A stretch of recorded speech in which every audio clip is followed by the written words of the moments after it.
Assalamualaikum warahmatullahi wabarakatuh. Kita bersyukur kepada Allah Subhanahu wa taala atas kenikmatan yang begitu besar yang diberikan Allah Subhanahu wa taala kepada kita. Terutama di sini adalah nikmat putra-putri dan maaf saja ya ayah bunda sekalian, tidak semua orang itu mendapatkan nikmat tersebut. Maka sungguh eh, benar kiranya bila kita ini maksimal dalam mensyukuri nikmat Allah ini. Syukur itu, ayah bunda sekalian, diwujudkan dalam bentuk tiga hal. Yang pertama adalah kita harus bisa untuk meyakin dalam hati kita bahwasanya itu adalah dari Allah Subhanahu wa taala. Jadi kita tidak boleh menjadikan eh, atau percaya bahwasanya ini murni usaha kita, gitu ya. Karena adalah murni usaha kita. Tidak begitu. Kita harus menyadarkan dengan pasti dan yakin bahwasanya ini adalah karunia Allah Subhanahu wa taala. Yang kedua, kita perlu untuk mensyukuri dalam bentuk pengucapan lisan. Jadi kita bersyukur kepada Allah, ya kita ucapkan alhamdulillah ya, atas nikmat putra putri yang Allah berikan, Allah karuniakan. Dan yang ketiga adalah kita menggunakan nikmat Allah tersebut dalam hal ketaatan kepada Allah. Jadi sebenarnya semua kenikmatan Allah, dari Allah itu harusnya itu digunakan untuk ketaatan kepada Allah. Termasuk dalam masalah anak ini, ya, kita jadikan anak kita adalah anak-anak yang saleh dan salihah. Ayah bunda sekalian azallahu wa yakum, kita perlu memahami bahwasanya termasuk bentuk syukur adalah kita mendidik mereka menjadi anak-anak yang menjadi hamba Allah di masa mendatang tentunya ya. Kita tahu bahwasanya di bidang pelajar anak-anak tersebut diharapkan bisa maksimal dalam hal akademis, itu tidak ada masalah sama sekali. Tidak ada masalah sama sekali, jelas ya. Namun jangan sampai lupa bahwasanya wa ma khalaqtul jinna wal insa illa liya'budun. Ku tidaklah menciptakan jin dan manusia kecuali mereka itu tujuannya adalah untuk menyembah. Jadi hamba Allah Subhanahu wa taala. Jadi kita di samping memintarkan anak-anak kita dalam hal akademis, kita harus pintarkan mereka dalam hal agama. Ya, kita didik mereka menjadi pribadi-pribadi yang baik dari sisi pendidikan umum dan juga dari sisi pendidikan agama. Ayah bunda sekalian azzawajakum, di antara faktor yang membantu pembentukan karakter baik anak adalah kita memberikan nafkah yang halal untuk mereka. Gitu ya. Kita memberikan makanan yang halal untuk mereka, minuman yang halal untuk mereka, sandang, pangan, papan, semuanya dari yang halal. Kenapa demikian? Kalau kita merujuk ke surat Al-Mu'minun, ya, disebutkan yang artinya, wahai para rasul, makanlah dari makanan yang thayyib dan kerjakanlah amal yang soleh. Sesungguhnya aku maha mengetahui apa yang kamu kerjakan.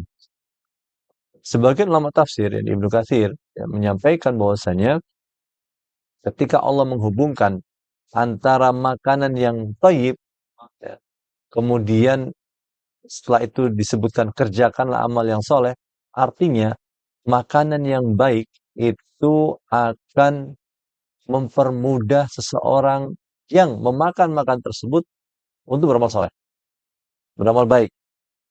Jadi seandainya, maaf saja, Allah mudahkan kita untuk mendapatkan harta yang halal, kemudian kita berikan itu kepada keluarga kita, maka sederhananya biidznillah ta'ala, insya Allah, ya, keluarga yang kita beri nafkah tersebut akan mudah untuk beramal soleh. Ya. Yang berikutnya, Dari sisi apa kita perlu untuk memperhatikan harta yang halal yang kita berikan kepada keluarga kita? Karena s kalau harta itu yang kita berikan kepada mereka adalah harta yang haram, kita, maaf ya, yang kita makan misalnya yang haram, naudzubillah min dzalik, itu doa-doa yang kita panjatkan kepada Allah Subhanahu wa taala tidak dikabulkan, ya. Artinya ada penghalang. Meskipun kita berada di tempat yang mustajab, momen yang mustajab, tapi apa yang kita makan itu ternyata makanan yang haram, ya maaf sekali, itu akan menjadikan doa kita terhalangi. Nabi SAW pernah menceritakan suatu eh, kisah gitu ya, ketika seseorang itu dalam posisi yang sebenarnya layak untuk dikabulkan doanya. Dia dalam keadaan bersafar, dia dalam keadaan yang cukup sulit. Nah, maka kemudian dia mengangkat tangannya, dia menengadahkan tangannya, dan dia meminta, wahai Robku, wahai Robku. Dia meminta itu. Namun sisi lain, kata Nabi, padahal makanannya haram, minumannya haram, pakaiannya haram, dan ia dikenyangkan dari yang haram. Bagaimana mungkin doanya bisa terkabul? Masya Allah. Subhanallah. Sangat menyedihkan ya para jamaah sekalian. Ya. Ketika kita, naudzubillah min dzalik, seseorang, bukan kita, seseorang misalnya, niatnya baik, niatnya ingin memberikan yang terbaik buat putra-putrinya, buat keluarganya. Ya. Namun dia maaf, ya, hilaf, dan dia makan dari makanan yang haram, kemudian dia berdoa, semoga keluargaku baik, anak-anakku menjadi anak yang soleh dan solihah. Maka ini tidak bisa diterima oleh Allah Subhanahu wa taala. Meskipun kita tahu dalam suatu riwayat bahwasanya termasuk doa yang dikabulkan adalah doa orang tua untuk anak. Namun apabila naudzubillah min dzalik, orang tua tertentu ya, oknum orang tua tersebut, beliau cara kerjanya tidak sesuai syariat. Kemudian beliau makan hasil cara kerja itu. Dan akhirnya beliau berdoa untuk kebaikan keluarganya, maka maaf-maaf saja. Ini termasuk penghalang supaya doanya itu dikabulkan Allah Subhanahu wa taala.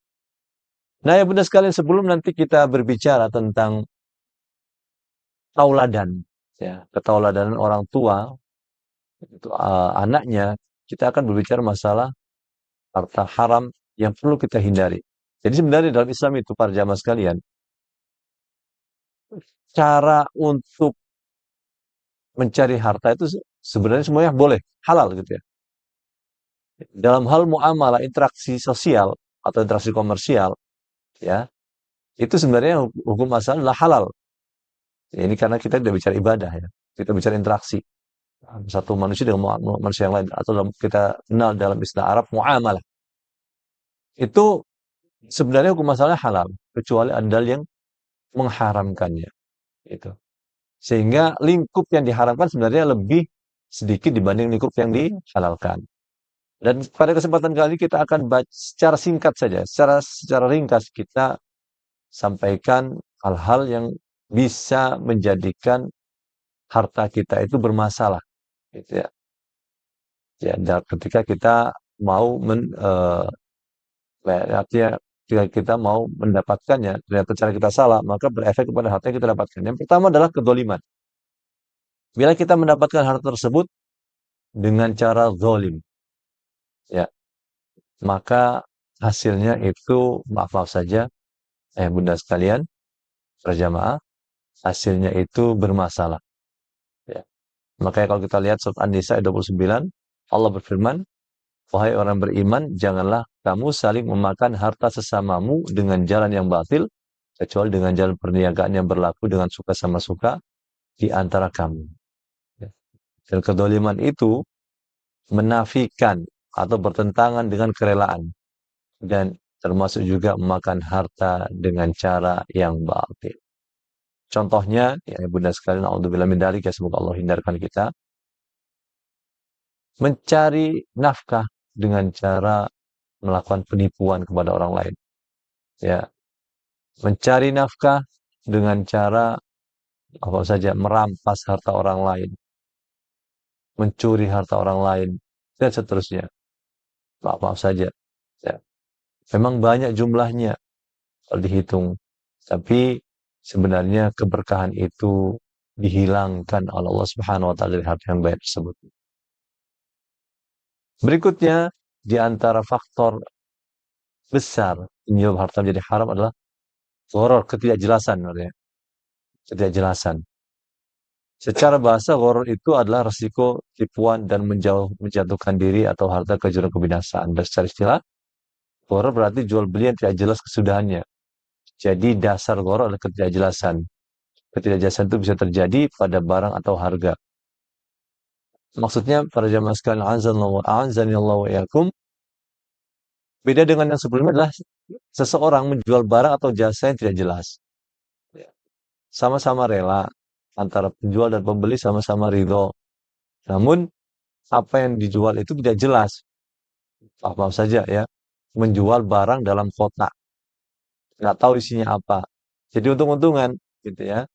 Bisa jadi nilai barang yang dalam kotak itu adalah barang yang mahal, sedangkan dia bayar sedikit di pembeli dan akhirnya beruntung. Atau malah sebaliknya, dia beli barang dalam kotak, dia bayar mahal, ternyata isinya adalah sesuatu yang remeh. Ya, maka ini mirip, ya, ada kemiripan dengan, ya, semacam perjudian. Contoh ini salah satu aja. Ya. Karena nanti warung itu luas sekali ya, ayah bunda sekalian, terjemah sekalian. Ketidakjelasan dalam barang itu atau jasa itu banyak gitu ya.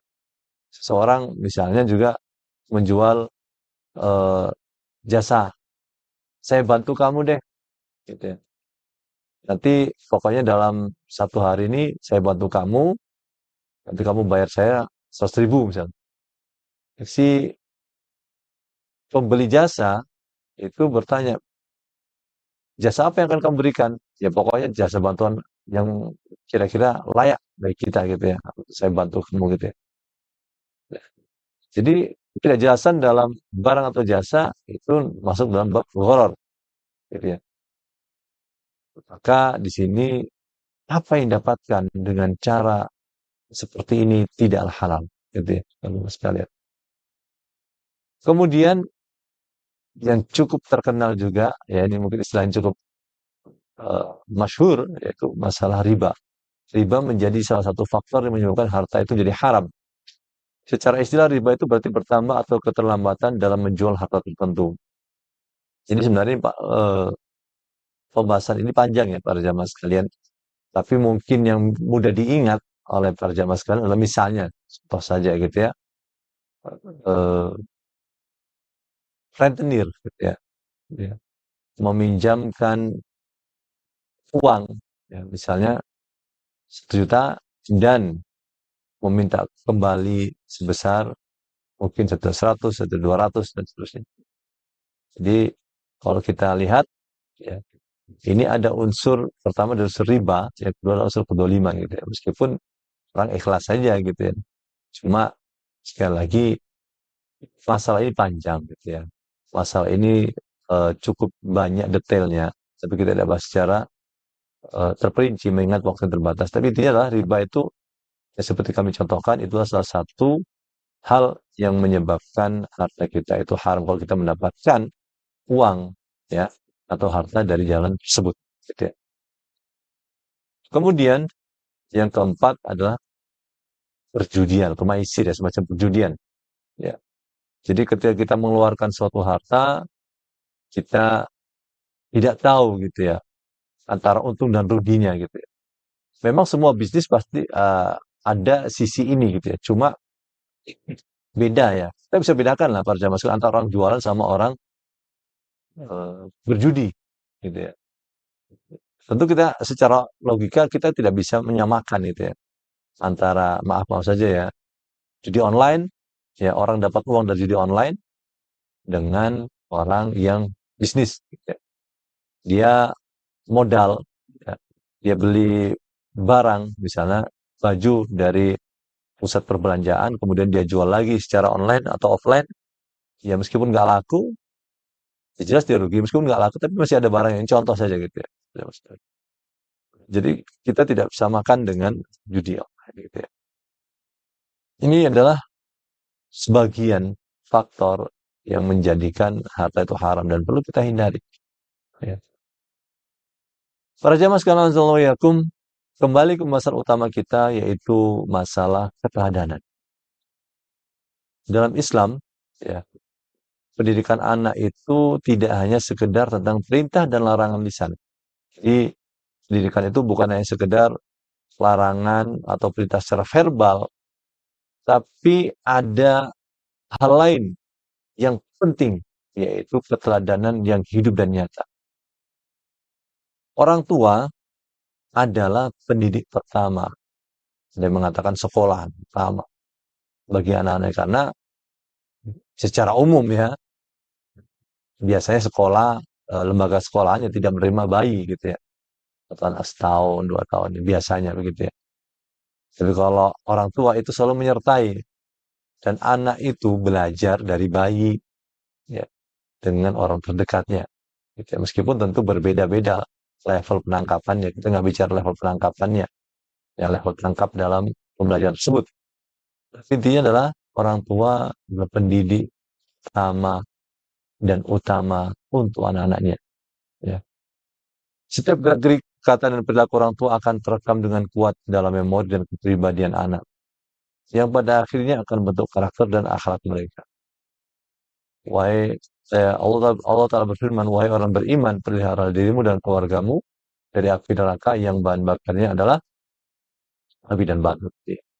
Jadi ini terjemah sekarang Azzallahiyakum, intinya adalah orang tua itu berkewajiban untuk menghindarkan diri dan keluarganya dari api neraka. Gitu ya. Di antara caranya adalah memberikan contoh yang baik, memberikan tauladan yang baik kepada anak-anak. Sekarang kita lihat secara lebih rinci, syariat bagaimana memandang keteladanan dalam pendidikan. Yang pertama, memang syariat itu memerintahkan untuk mengamalkan ilmu dan tidak berkata tanpa tindakan. Wahai orang beriman, mengapa kamu mengatakan sesuatu yang tidak kamu kerjakan? Itu sangatlah dibenci si Allah jika kamu mengatakan apa-apa yang tidak kamu kerjakan. Nah, orang tua biasanya itu memberikan arahan kepada anak-anaknya, memerintahkan, melarang, memberikan anjuran. Kalau kita merujuk ke ayat ini, idealnya sebelum seseorang itu memerintahkan, dia mengamalkan dulu. Meskipun sekali lagi ini bukan syarat ya, tapi idealnya. Ya, idealnya demikian. Jadi dari sisi syariat, orang tua itu niatnya baik ketika memberikan pengaruh kepada anaknya, namun sebelum itu dia perlu mengamalkan dulu. Supaya tidak menjadi kabura maqtan indallahi an taqulu ma la taf'alun. Yang kedua, kenapa orang tua itu perlu menjadi teladan yang baik bagi anaknya? Karena tanggung jawab kepemimpinan ada pada orang tua. Kullukum ra'in wa kullukum mas'ulun ra'iyatihi. Setiap dari kalian adalah pemimpin dan setiap pemimpin akan diminta pertanggungjawaban atas yang dipimpinnya. Seorang laki-laki atau ayah adalah pemimpin dalam keluarganya dan ia akan diminta pertanggungjawaban dalam kepemimpinannya. Ya. Jadi ibu juga sama, ada pertanggungjawaban juga. Ibu menjaga harta suami, ya, juga harta ayah, ya. Kemudian menjaga rumah tangga, dan seterusnya. Intinya, terjemahkan Azzallahiyakum, kalau kita menjadi pemimpin, maka idealnya kita perlu memberikan contoh yang benar. Ya. Mengucapkan sesuatu itu mudah, memberikan arahan itu mudah, tapi melaksanakannya, ya, ini yang mungkin perlu pembiasaan. Gitu ya. Kemudian pengaruh lingkungan dan keteladanan menjadi dasar syarat tentang kewajiban menjadi teladan. Kalau kita ingat ya, sabda Nabi SAW, perumpamaan antara teman duduk yang baik ya dan teman duduk yang buruk itu seperti penjual minyak wangi dan pandai besi. Ya, kalau kita bergaul dengan penjual minyak wangi, ya kita bisa diberi minyak wangi gratis atau kita bisa beli dari dia. Minimal kalau kita tidak diberi, kita tidak membeli, kita dapat bau wanginya. Kalau kita berteman dengan, maaf ya, bukan berarti merendahkan satu profesi, tidak. Ini contoh saja gitu ya. Berteman dengan pandai besi, risikonya adalah ya terbakar busana kita, terbakar baju kita, atau minimal kita kena bau hangusnya, gitu ya. Terjemah karena yakum, tentu saja orang tua adalah orang yang selalu bermuamalah, selalu berinteraksi dengan anak-anaknya. Efek dari perbuatan orang tua biasanya akan ditiru oleh anaknya. Jadi perbuatan orang tua, ucapan orang tua, itu biasanya akan ditiru oleh anaknya karena anak adalah peniru yang unggul. Oleh karena itu, idealnya orang tua itu memberikan contoh yang baik, tauladan yang baik supaya anak menangkap hal itu dan dilaksanakan dalam kehidupan mereka. Begitu. Ayah bunda yang dirahmati Allah Subhanahu wa taala, setelah kita membaca dasar kenapa kita perlu menjadi tauladan yang baik untuk anak kita, kita mencoba untuk uh, memahami gitu ya, tips ya dan teknik menjadi teladan yang baik bagi anak.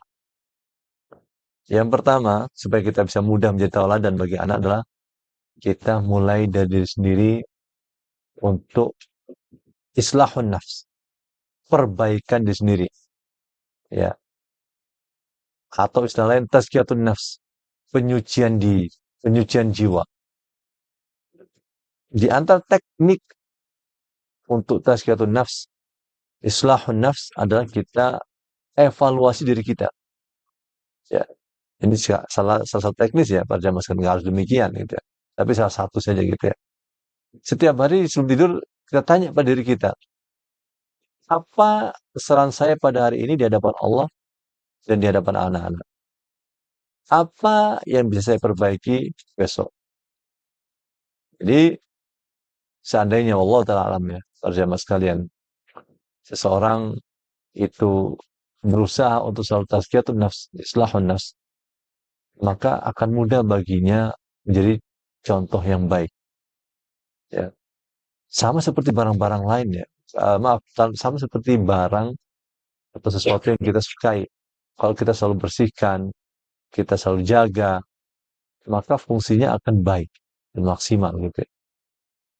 Jadi ketika kita, maaf-maaf saja ya, ingin menjadi tauladan yang baik dan kita memang selalu perbaiki diri, maka bismillah ta'ala akan mudah.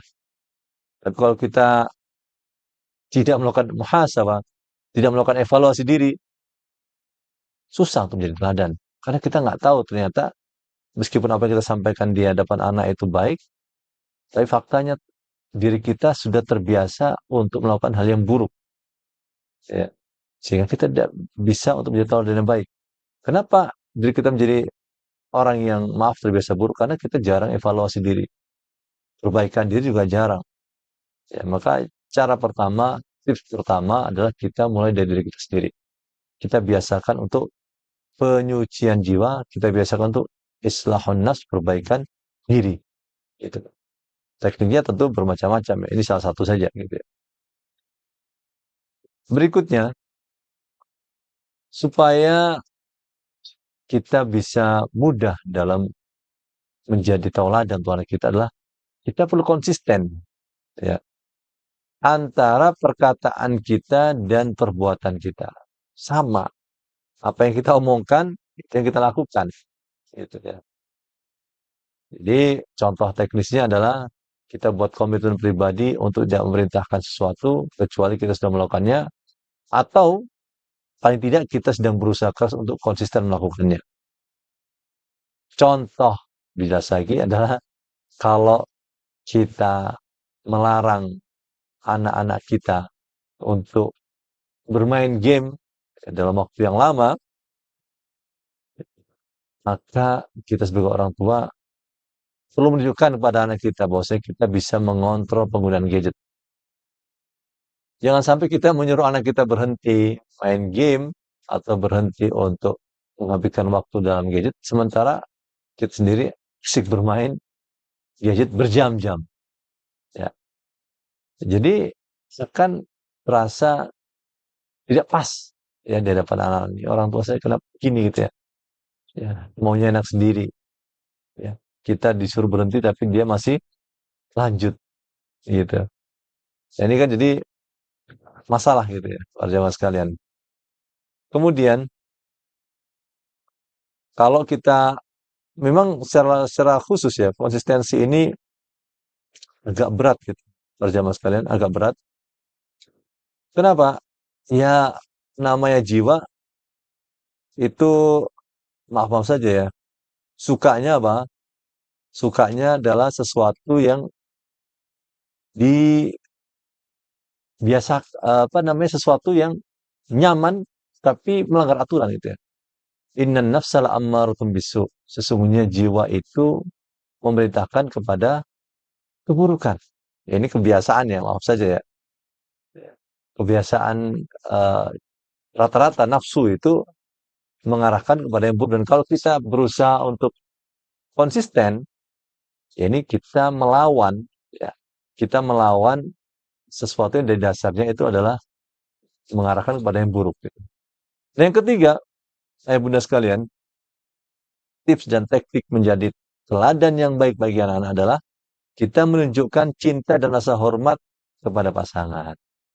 Jadi rumah tangga yang penuh cinta adalah teladan pertama tentang hubungan yang islami. Teknisnya, perbanyaklah interaksi positif dengan pasangan di hadapan anak.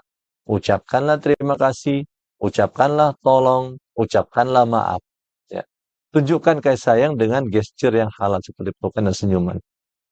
Jadi, kenapa ini perlu? Ya, kenapa ini perlu? Karena rumah tangga yang harmonis itu akan menjadi contoh yang baik bagi anak. Gitu ya. Ini contoh yang baik, ini jelas. Ya. Tidak ada yang bisa membantahnya. Akan mudah ketika kita merintahkan anak-anak kita untuk melakukan hal-hal yang sifatnya positif, ketika kita dalam rumah tangga itu suasananya adalah suasana yang positif. Gitu ya. Jadi ini menjadi hal yang penting kita lakukan. Orang tua ya, ketika ayah pulang kerja dan beri hadiah kecil untuk ibu, seorang ibu memuji kebaikan ayah di hadapan anak. Dan ini mengajarkan tentang konsep mawaddah, cinta, ya, dan rahmah, kasih sayang.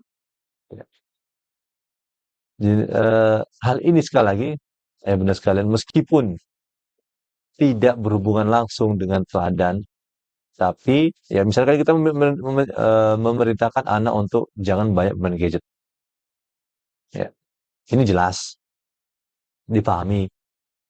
Kita dukung dengan keadaan rumah tangga yang penuh cinta dan penuh hormat kepada pasangan. Ya. Anak yang melawan, ya maaf saja ya, arahan tadi misalnya arahan masalah gadget, itu akan merasa dia sendirian.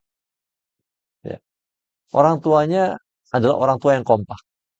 Orang tua yang saling mendukung dalam kebaikan. Ya. Maka ini sebenarnya cukup membantu. Ya. Dari sisi suasana dan atmosfer dalam rumah. Bunda sekalian, berikutnya, menjadi teladan dalam ibadah dengan sukacita dan bukan terpaksa. Nah ini yang kadang, sekali lagi kadang, gitu. bagi sebagian orang tua cukup berat gitu ya. Terutama kalau menyuruh anaknya melaksanakan sholat, puasa, dan lain-lain. Gitu ya. Di sini disebutkan, anak harus melihat ibadah sebagai sesuatu yang menyenangkan dan bukan beban. Teknisnya, lakukanlah ibadah sunnah di depan anak dan jelaskan kenikmatannya dengan bahasa yang positif. Misalnya, aduh, lega sekali rasanya habis sholat tahajud. Jadi tenang. Contohnya dalam penerapan, ketika waktu sholat tiba, tunjukkan raut wajah gembira dan bersemangat. Mengucapkan, ayo nak, kita sejenak dari main, kita bertemu Allah dulu lewat sholat, dan hindari mengeluh atau menggerutu.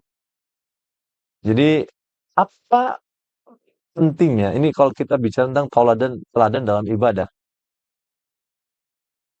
Bila seseorang memerintahkan saja, ayo kita sholat nih, sudah waktunya duhur, sudah waktunya asar, gitu ya. Sholat, ya bagus, nggak ada masalah. Ya, orang tua juga berangkat sholat, bagus, contohnya bagus. Dan lebih lagi, bila orang tua itu menunjukkan bahwasanya nyaman lo beribadah, senang lo beribadah, ke anak pun semakin semangat. Ya, ternyata ibadah itu tidak seperti yang saya bayangkan. Mungkin dalam pikirannya seperti itu. Orang tua saya, orang tua saya nyaman. Ya. Orang tua saya senang mau bertemu Allah Subhanahu Wa Taala dalam sholat. Ya. Maka ketika ini sudah menjadi kebiasaan para jamaah sekalian, saat dewasa pun, Bismillah Ta'ala, anak akan mudah untuk beribadah. Karena dia melaksanakan ibadah itu dengan senang hati. Kemudian apa efek ibadah untuk kehidupan dia yang lain? Maksudnya misal akademis dan lain-lain. Maka jelas ya para jamaah sekalian. Ibadah yang baik. Contoh sholat misalnya. Tanha anil fahsya'i wal munkar. Akan menghalangi dari perbuatan keji dan mungkar. Meskipun kita tidak mengawasi dia ketika dia berada di tempat yang jauh, namun dia ibadahnya bagus, dia laksanakan ibadah dengan senang hati dan sukarela, ya binilai ta'ala, dia akan menjadi orang yang lurus. Dan sisi berikutnya, kalau dia menjadi orang yang bertakwa kepada Allah, maka Allah akan mudahkan semua urusannya, termasuk dalam masalah akademis. Ya. Pendidikan, pekerjaan, dan lain-lain. Ya. Jadi ini efeknya multiple effect. Ya, benar sekalian. Ya. Jadi efek dominonya besar.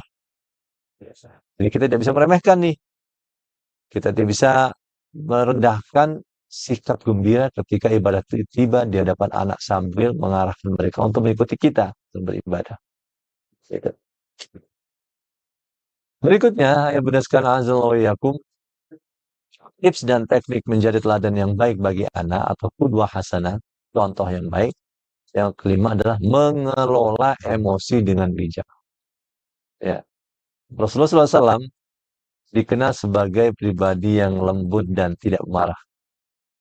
Ya, teknis dalam pendidikannya adalah ketika marah kita praktekkan sunnah Nabi. Yaitu apa? Saat bila kita berdiri, ya, bila kita marah, kemudian saat marah itu kita berdiri, kita duduk. Kalau ketika marah itu kita dalam keadaan duduk, kita berbaring. Kemudian termasuk juga arahan Nabi saat marah, seseorang marah adalah berwudu. Karena kemarahan itu adalah api yang dilemparkan, bara api yang dilemparkan setan ke hati kita, dan wudu itu akan mendinginkannya. Termasuk juga arahan Nabi ketika kita marah adalah a'udzubillahi minasyaitonirrajim. Aku berlindung kepada Allah dari setan yang ikut. Contoh penerapannya nih, ya, ayah bunda sekalian. Suatu hari anak menumpahkan susu di karpet baru. Maka kita tahu bagaimana cara menghadapi kemarahan. Kita tidak berteriak. Kita tarik napas dalam-dalam, kita mengucapkan a'udzubillahi minasyaitonirrajim. Kemudian kita kasih contoh kepada mereka, toleran kepada mereka. Tidak apa-apa nak, ini kesalahan tidak sengaja. Ayo kita bersihkan bersama. Lain kali hati-hati. Dan dengan begini, kita mengajarkan pemecahan masalah dan bukan sekedar amarah. Ya. Maaf-maaf saja, ya Bunda sekalian, azza kadang-kadang ya, maaf sekali. Kadang-kadang orang tua itu memberikan contoh yang buruk saat marah.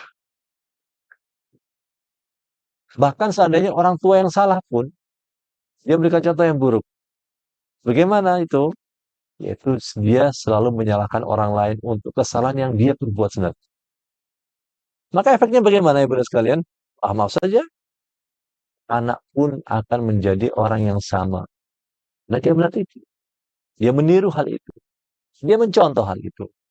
Ya. Jadi dia tidak pernah mau disalahkan atas kesalahan dia sebenarnya. Dia akan selalu mencari kambing hitam. Dia akan selalu mengalihkan kesalahan ke orang lain. Dan seterusnya. Akhirnya dia menjadi pribadi yang tidak baik.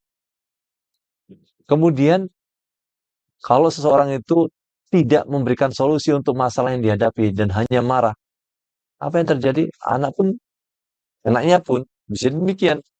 Fokus untuk menyalahkan, ya, tapi tidak fokus untuk mencari solusi atas masalah yang dihadapi.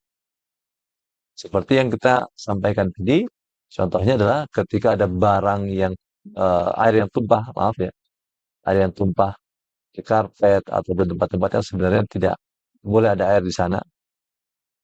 Maka sebenarnya kalau orang marah dan fokus kepada perbuatan itu, ya yang terjadi adalah panas. Gitu ya. Misalnya dia marahin anaknya, kemudian dia bawaannya jengkel orang tua ini, ya terbawa masalah ini sampai mungkin ke tempat lain. Tapi masalah sebenarnya tidak teratasi, itu air yang masih menggenang di tempat yang tidak seharusnya.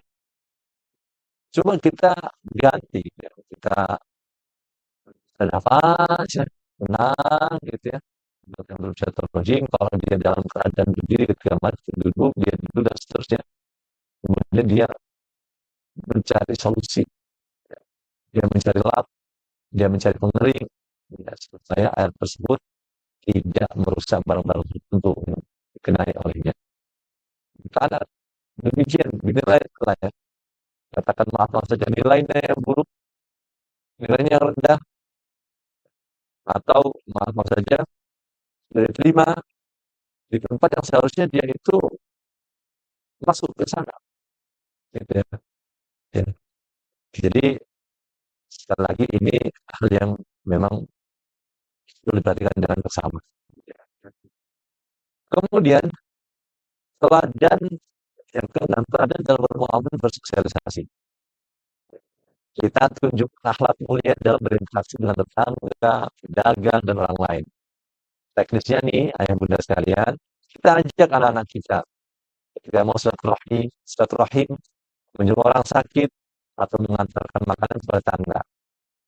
Contoh penerapan, ketika ada pengemis datang, berilah dengan tangan sendiri, ya, dan ajak anak untuk memberikan juga. Ucapkan salam dengan jelas kepada setiap orang yang ditemui. Ini akan mengajar anak tentang sikap peduli kepada semua orang. Jadi ini cukup bagus sebenarnya ya, di sebagian tempat ya sekolah itu misalnya mengadakan bakti sosial. Anak-anak siswa-siswa itu diberi semacam nasi bungkus atau semisalnya, kemudian dibagi-bagi kepada orang yang membutuhkan di jalanan. Itu bagus. Nah, sebelum sekolah melaksanakan, kita sebagai orang tua perlu untuk memberikan contoh. Jadi, ke semua orang itu kita tunjukkan akhlak yang baik di hadapan anak kita.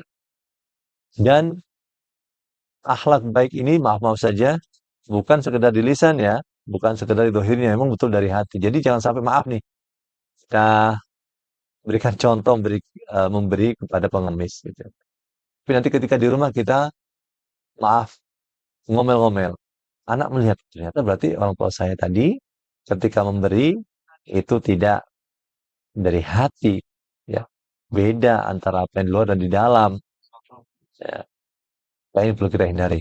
Ya, Pak Jamal sekalian. Jadi, bukan sekedar mengajak saja, tapi juga memberikan contoh keselarasan antara apa yang kita lakukan di luar dan apa yang sebenarnya kita ingin. Kemudian, nah ini yang berikutnya, yang sekalian, yang penting juga ya. Orang tua perlu bersikap terbuka dan mau mengakui kesalahan. Tanya, namanya manusia tidak bisa dibantah, tidak bisa dipungkiri adalah tempatnya salah dan dosa. Maka tidak ada satu orang pun di dunia ini, manusia nih, yang selalu benar. Termasuk juga orang tua. Ya. Namun faktanya terkadang-kadang nih, kadang-kadang ya bunda sekalian, orang tua merasa gengsi untuk mengakui kesalahan. Karena khawatir nanti harkat dan martabatnya turun di hadapan anaknya. Padahal ini tidaklah benar. Ya.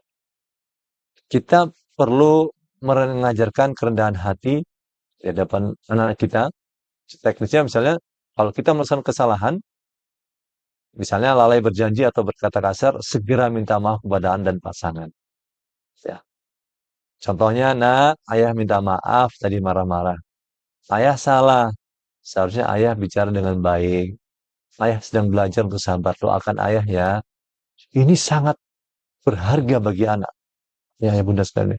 Karena dia tahu, ternyata memang kita adalah sesuatu yang ya wajar kalau salah. Tapi orang salah itu bukan, yang kalau baik orang salah itu adalah dia segera rujuk gitu dari apa yang salah tersebut gitu ya. Kesimpulannya, ya bunda sekalian, eh, menjadi teladan yang baik bagi anak itu bukanlah opsional, sesuatu yang opsional tidak, bukan pilihan, melainkan kewajiban yang syar'i yang merupakan inti dari tanggung jawab dalam kehidupan Islam.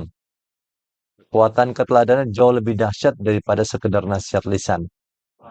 Anak-anak adalah peniru ulung dan orang tua adalah lukisan pertama yang akan mereka tiru. Ya. Proses menjadi teladan adalah proses perbaikan diri yang terus-menerus. Jadi tidak terbatas, tidak temporer, tapi seumur hidup kita akan berusaha menjadi teladan yang baik. Dengan pertolongan dari Allah, kita berusaha meneladani Rasulullah SAW dan konsisten dalam beramal, insya Allah orang tua akan mampu menciptakan generasi yang saleh dan salihah yang menjadi qurratu a'yun, ya, dan investasi terbaik di dunia dan di akhirat. Oleh karena itu, para jamaah sekalian, tentunya sebelum kami tutup, kita perlu meminta tolong kepada Allah supaya menjadikan kita orang tua yang maksimal menunaikan tugas kita. Jadi kita meminta dengan sungguh-sungguh kepada Allah di momen dan waktu yang mustajab, semoga anak-anak kita menjadi anak yang saleh dan salihah, sukses di dunia dan di akhirat, sukses dalam akademiknya, sukses dalam agamanya, dan tentu saja harapannya mendapatkan kebahagiaan di dunia dalam kemudian akhirat kelak. Dan tentu jangan sampai lupa ayah bunda sekalian, kita mendoakan kebaikan untuk orang tua yang telah wafat mendahului kita atau kakek yang telah mendahului kita, orang-orang baik yang berada dalam hidup kita. Mereka telah wafat sebelum kita beri doa. Semoga mereka mendapat kebahagiaan. Sudah. Ya. Sudah. Baik, mungkin ini saja.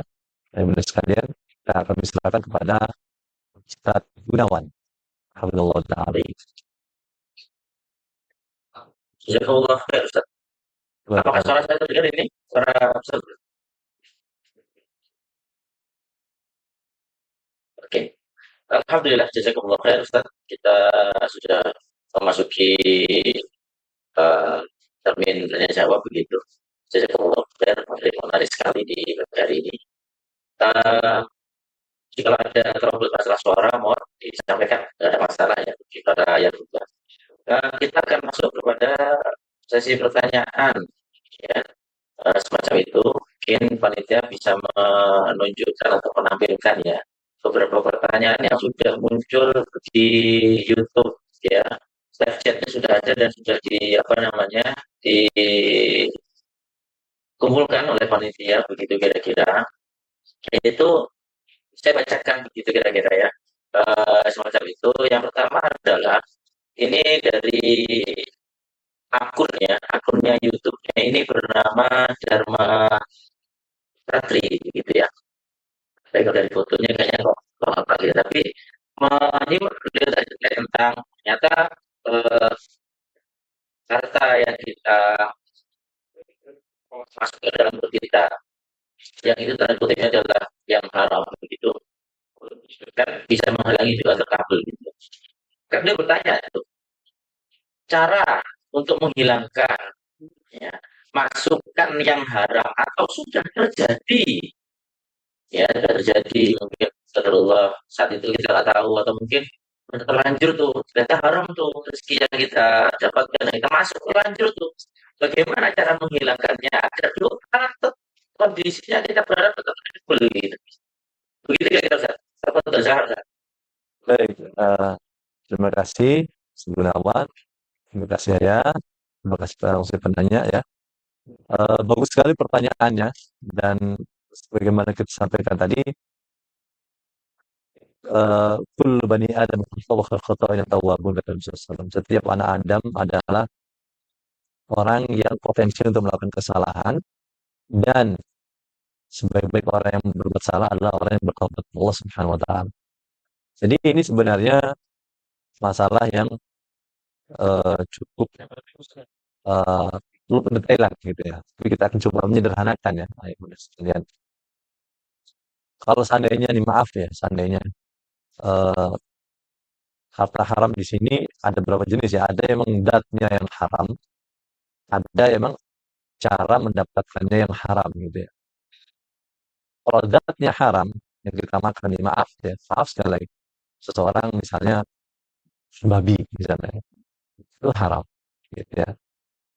Cara tobatnya bagaimana supaya doa kita ini dikabulkan Allah Subhanahu wa taala. Ya. Insya Allah lebih sederhana. Ya, ya kalau sudah berlalu kita bertemu kepada Allah Subhanahu wa taala. Tobat itu syaratnya yang pertama berhenti satu juga itu tidak dosanya. Ya. Kemudian menyesali apa yang telah lalu dosa tersebut ya.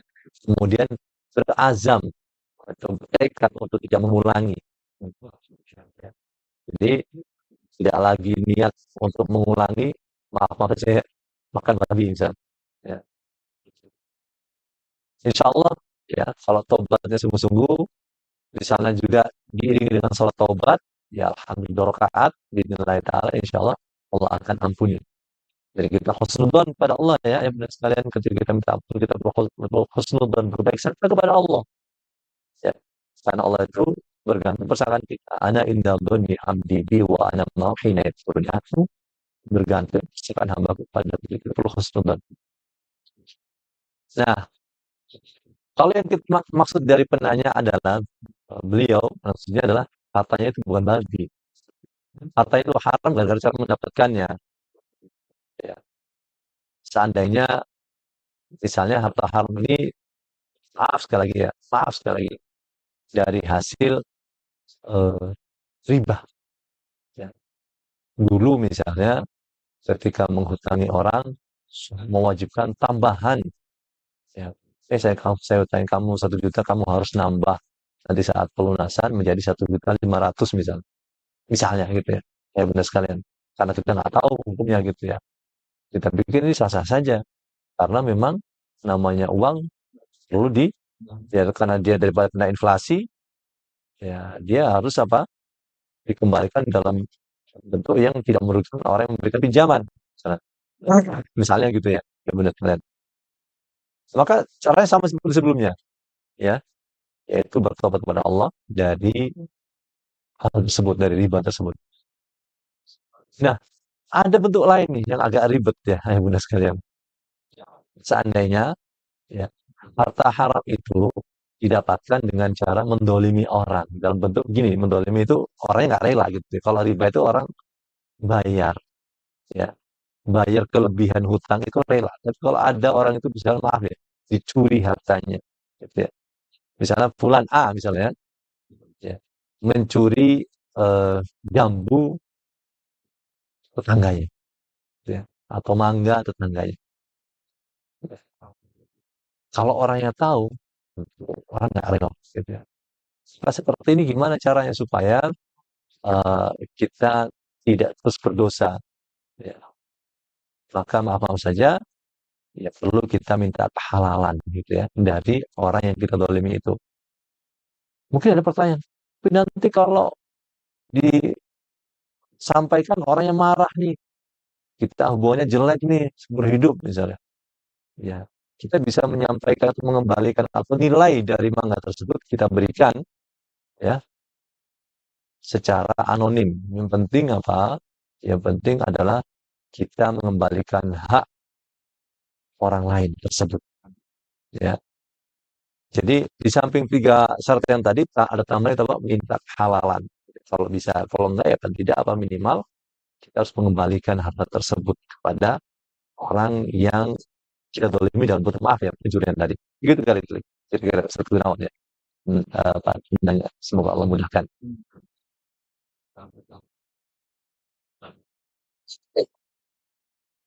Terima kasih Mas Iman ya, penjelasannya. Mohon maaf, mungkin kalau di suara YouTube itu insya Allah sudah pada jelas ya, para ayah bunda begitu ya. Tapi nanti insya Allah rekaman bisa kita ulang lagi, soal jelas suaranya ya. Berapa device ada yang kurang jelas. Ya, jadi kalau ini ada pertanyaan banyak, sehingga mungkin mohon Ustaz mungkin bisa agak ringkas saja ya. Mohon maaf sekali lagi. Siap, siap. Ada pertanyaan, Ustaz apa hukumnya jual beli saham, ya beli saham, membeli SPN dan membeli SPN ya, surat berharga negara, tergolong riba. Itu Ustaz. Betul, Ustaz. Masya Allah. Ini Pertanyaannya. ya cukup cukup dalam gitu ya. Tapi kami coba singkat saja. Jadi intinya adalah sederhananya sekali lagi. Tapi eh, kita perlu melihat ya kalau kita mau bicara masalah saham, kita perlu melihat misalnya nih sederhananya adalah kita lihat perusahaannya itu bergerak apakah di bidangnya halal ataukah yang haram. Nah, misalnya maaf sekali lagi, perusahaan penjual homer atau minuman keras. Jadi tidak boleh beli sahamnya, gitu ya. Kita harus hindari perusahaan-perusahaan yang bergerak yang menjadi syariah, gitu ya. Kalau misalnya perusahaan sudah bergerak di bidang yang halal, ya, kemudian dilihat lagi nih, apakah perusahaan tersebut misalnya bermuamalah dengan riba. Dalam artian bagaimana? Mereka mendepositokan uangnya di bank dan hasil deposito untuk misalnya untuk gaji pegawai misalnya gitu ya. Ini tidak boleh juga gitu ya. Benar sekalian. Ya, ya. Di sini mungkin nanti ada perbedaan pandangan di kalangan ulama ya. Berapa persen uang dari perusahaan yang sifatnya itu masih bisa tolerir kalau misalnya terlibat dengan riba. Ada yang mengatakan 30%, ada yang mengatakan masih sama sekali gitu ya. Ya. Wallahu ta'ala alam gitu ya. Kalau misalnya sampai bagusnya gitu ya, tentunya yang keluar dari perbedaan pendapat ulama adalah yang bersih gitu ya. Meskipun ini kata orang cukup sulit gitu ya. Ya, tapi kita usahakan dulu gitu ya. Kita usahakan dulu. Kemudian katakan perusahaan itu bergerak di bidang yang halal. Dia tidak terlibat dengan hal yang haram seperti riba misalnya ya. Tapi eh, kita membeli saham dari pihak yang belum settle kepemilikan juga nggak boleh. Jadi kita beli saham itu idealnya ada yang sudah pindah kepemilikan ke penjual gitu ya. Karena kan kita tahu sebagian saham itu em, kalau kita beli sekarang nih pindah kepemilikannya itu nggak langsung di sebagian gitu ya.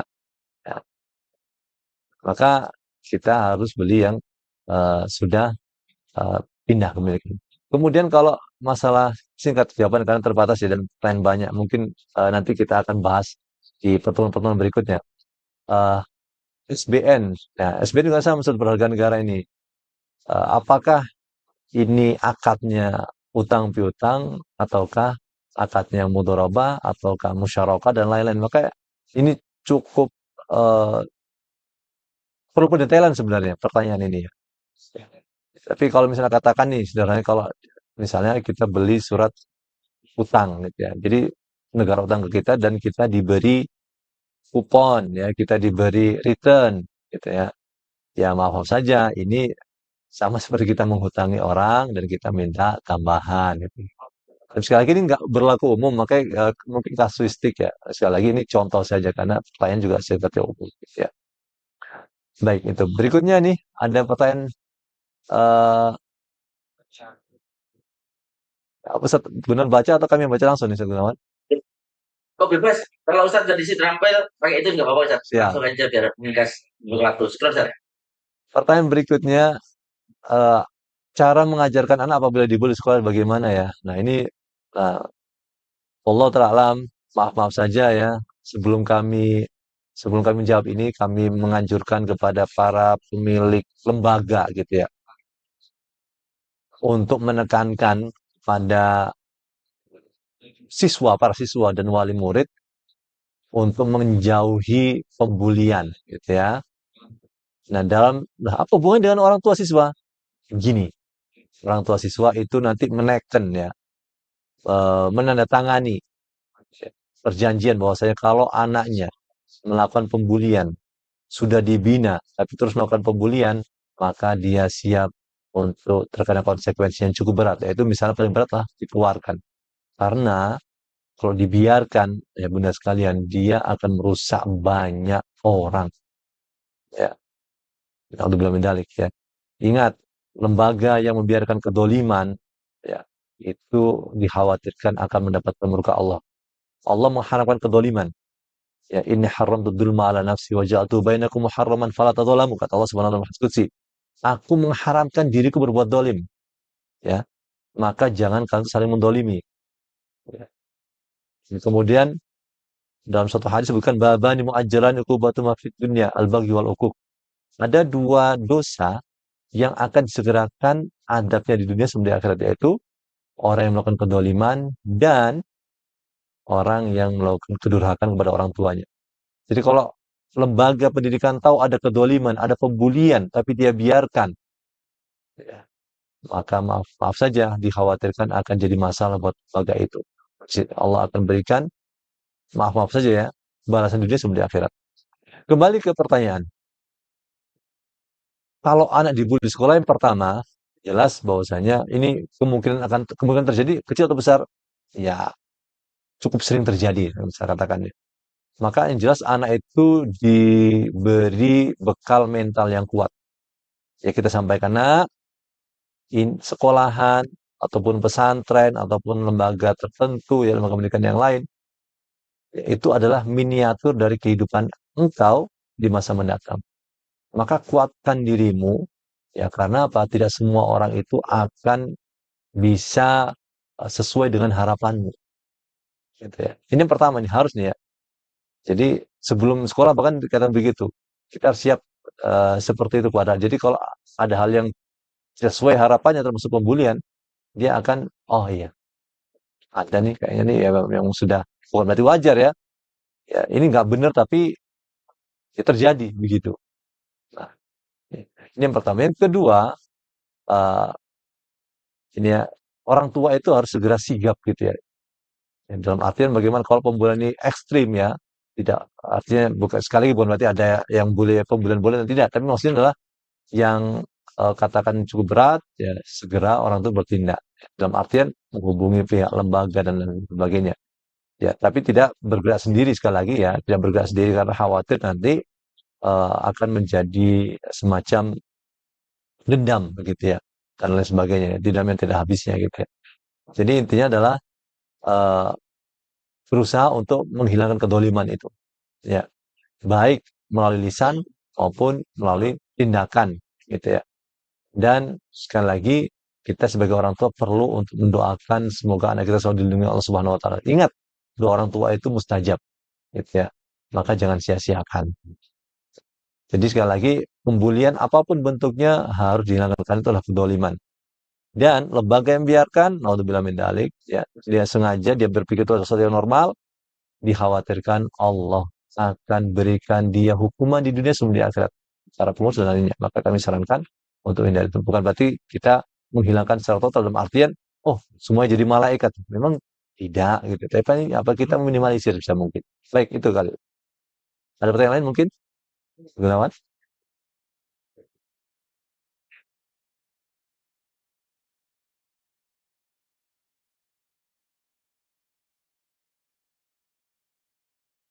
Kalau orang tua kesal dengan anaknya karena anak selalu rewel dan marah-marah jika dibangunkan pagi untuk sekolah, apa boleh orang tua marah karena merasa anak nggak sopan seperti itu ke orang tua? Kalau mungkin-ungkit ke anak semua fasilitas yang anak terima itu dari orang tua seperti bayar sekolah, uang jajan, makan, rumah itu dari semua dari orang tua. Jadi anak harus tahu diri dan sopan ke orang tua. Lalu terucap kalimat saya nggak mau keluar sesuatu uang, tapi saya rugi. Rugi dalam artian ya anaknya nggak sopan dan nggak tahu terima kasih. Misalnya anak perempuan usia 11 tahun. Insya Allah semoga Allah mudahkan ya bunda. Dan Allah berikan keberkahan kepada anak dari ayah bunda sekalian.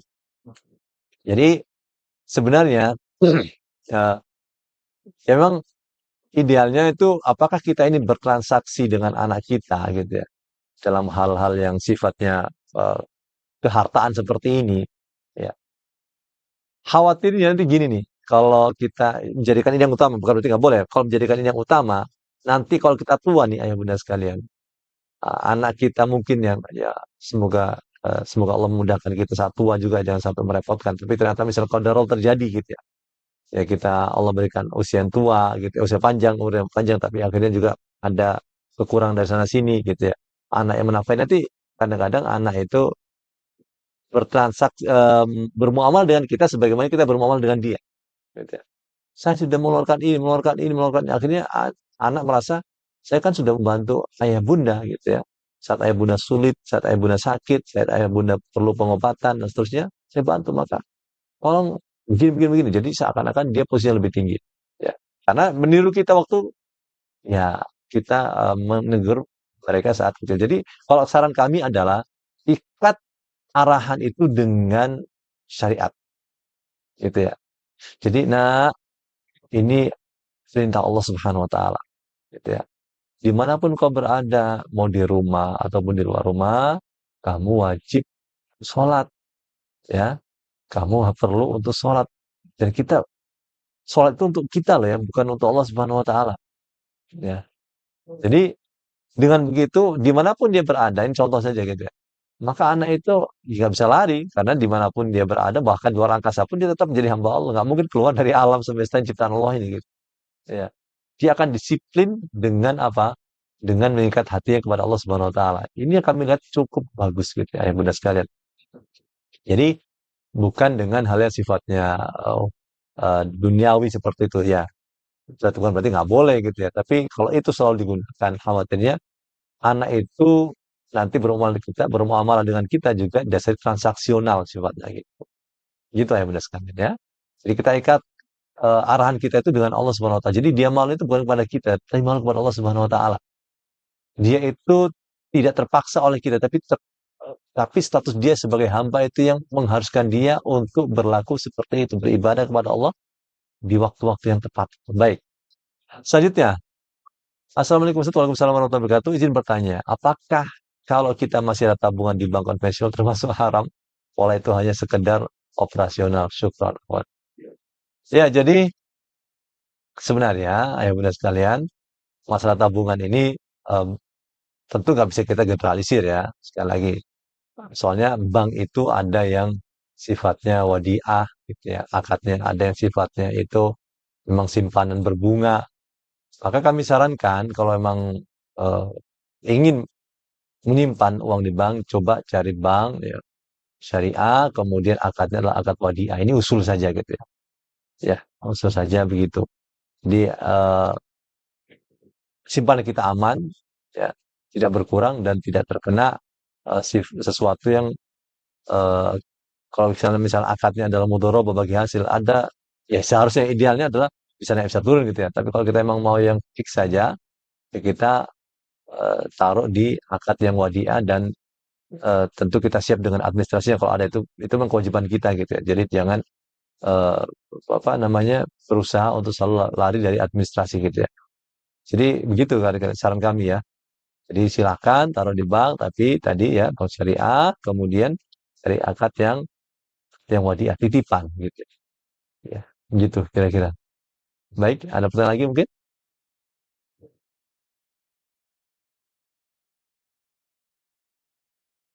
Hukum beli aset pakai leasing atau KPR apakah masuk harta haram? Ya. Jadi sekali lagi juga nggak bisa kita generalisir ya, tergantung ya. KPR-nya itu apakah KPR yang sesuai syariat atau tidak gitu ya. Oh, sesuai syariat gimana nih, Muhsin? Misalnya begini ya, eh, lembaga pembiayaan misalnya ya. Kita ngajukan rumah ke lembaga pembiayaan.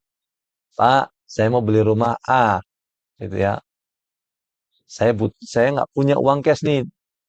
Ya sudah, lembaga pembiayaan datang ke rumah A, ya, kemudian dibeli, kemudian lembaga pembiayaan itu menjual lagi ke kita setelah mereka beli. Jadi kita cicil ya, sesuai kemampuan kita. Tidak ada denda keterlambatan, gitu ya. Kalau misalnya nanti ada ya semacam ya kondisi tertentu sehingga kita terlambat, nggak ada denda keterlambatan, gitu ya. Ya, kalau sudah pindah kepemilikan ke lembaga pembiayaan, kemudian nanti ada apa namanya denda keterlambatan tidak ada misalnya gitu ya, maka semoga saja tidak ada masalah gitu ya. Maka ini tidak masalah. Tapi yang jadi masalah mungkin nanti setelah wallahu taala alam ya. Kalau ini sekali lagi ini pandangan apa yang kami kuatkan. Memang ada perbedaan pandangan dalam masalah ini, tapi kami yang memilih adalah begini.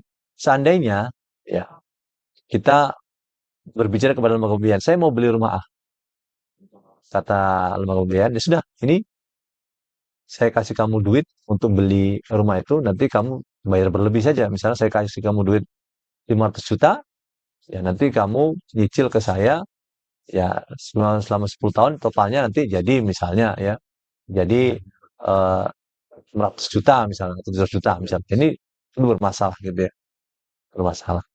Jadi sekali lagi hukumnya tidak hitam putih, tapi kita perlu perincian sebenarnya, ayah bunda sekalian. Nanti insya Allah mungkin nanti kapan-kapan kita bisa diskusi gitu ya live gitu ya. Sehingga ini kan sifatnya kalau pertanyaan ini kan hanya mungkin sederhana gitu, tapi ada banyak hal yang di belakangnya yang mungkin perlu perincian. Baik, pertanyaan ke-8, saya sudah banyak mencoba mencontohkan ibadah di depan anak, tetapi jika diminta sholat masih mengeluh, bagaimana mencontohkannya? Ya, yang pertama ya bunda sekalian dan penanya dirahmati Allah Subhanahu Wa Taala, bagus sekali. Semoga Allah berikan usaha, berikan kebaikan, berikan pahala maksimal untuk anda yang telah mencontohkan. Yang pertama adalah kita perlu ikhlas. Yang pertama. Jadi sholat kita itu lillahi ta'ala. Ya, yang pertama nih harus gitu. Ya, bukan karena untuk memberikan impress supaya anak itu wah terkagum, itu kita hindari. Pertama ikhlas lillahi ta'ala. Kemudian berikutnya adalah ya semoga ya, semoga kalau misalnya anak itu eh, tahu kita maksimal, ini menjadi contoh yang baik gitu ya bagi yang bersangkutan gitu ya. Jadi kita mau misalnya anak kita laki-laki misalnya gitu ya, anak kita laki-laki dan kita ajak sholat jamaah, kita pergi sholat jamaah, kita memang niatnya sholat jamaah itu lillahi ta'ala ya, sama kemudian kita ajak baik-baik ya, ini insya Allah kalau ikhlas itu lebih mudah. Yang kedua adalah doa. Ya, ini jangan sampai kita lupa ya, karena maaf sekali lagi doa orang tua itu mustajab. Dan terkadang ya namanya anak itu kita berusaha mendidik dengan baik di dalam rumah, tapi di luar rumah dia terkontaminasi dengan sikap keras kepala dan dalam hal yang baik karena maaf ya lingkungan di sekolah atau lingkungan teman-temannya, teman bermain misalnya. Ya, tetap kita perlu apa? Kita perlu doakan. Dan yang berikutnya adalah kita memilih ya sekali lagi ya, sebelum kita tadi kita lupa sampai itu kita memilih sekolah yang kondusif dan baik untuk anak, lingkungan yang baik, kemudian juga lingkungan bermain yang baik. Ya. Jadi kadang-kadang malesnya anak itu, maaf saja, malesnya anak itu sekali lagi dari sisi pengaruh buruk gitu ya, ya pengaruh buruk dari lingkungan yang lain. Kalau di rumah sudah oke, tapi lingkungan baik yang lain eh, tidak baik, jadinya salah gitu. Ya. Dan eh, namanya mengeluh anak itu ya wajar gitu ya, terutama sholat subuh dan lainnya itu ya namanya anak-anak gitu ya. Tapi kita berusaha membiasakan itu. pembiasaan itu akan menjadi hal yang positif di masa mendatang gitu ya. Sekali lagi, masa anak-anak adalah masa pembiasaan gitu ya. Dan namanya anak-anak itu wajar bila mereka mengeluh, wajar bila mereka capek, atau mereka juga namanya juga manusia biasa gitu ya. Ada nafsunya juga gitu jelas ya. Ya kita pungkiri, tapi kita berusaha untuk memberikan kebiasaan itu. Dan jangan lupa dan ingat ya kalau sampai maaf nih ayah bunda sekalian, semaksimal apapun ternyata kita udah usaha maksimal nih. Ternyata anak belum sesuai harapan kita. Jangan patah arang dan jangan bersedih hati. Itu mungkin saja terjadi. Ya, mungkin saja terjadi. Toh anaknya Nabi Nuh itu maaf-maaf saja ya eh, bermasalah gitu ya. Tapi itu bukan kesimpulan awal kita nggak begitu langsung sudah deh saya nyantai aja. Toh anaknya Nabi Nuh begitu. Enggak, kita usaha maksimal dulu dalam semua hal gitu ya. Kita berdoa maksimal, tawakal maksimal, usaha maksimal. Kita ingatkan itu ya. Usaha maksimal, doa maksimal, tawakal maksimal. Maka bismillah taala itu akan menghasilkan hal yang baik. Kita seandainya gagal pun pahala tetap akan dapat kok gitu. Ya. Maaf saja, seandainya anak itu tidak tidak bisa maaf saja ya, tidak bisa taat kepada kita meskipun kita baik, ingat ya jangan khawatir, saya tua siapa yang merawat? Enggak. Allah yang akan merawat kita. Itu ya benar sekali.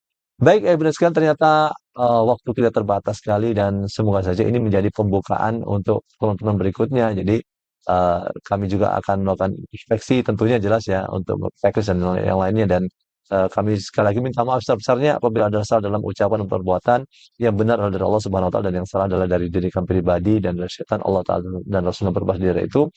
Kami pribadi minta undur diri. Wassalamualaikum warahmatullahi wabarakatuh.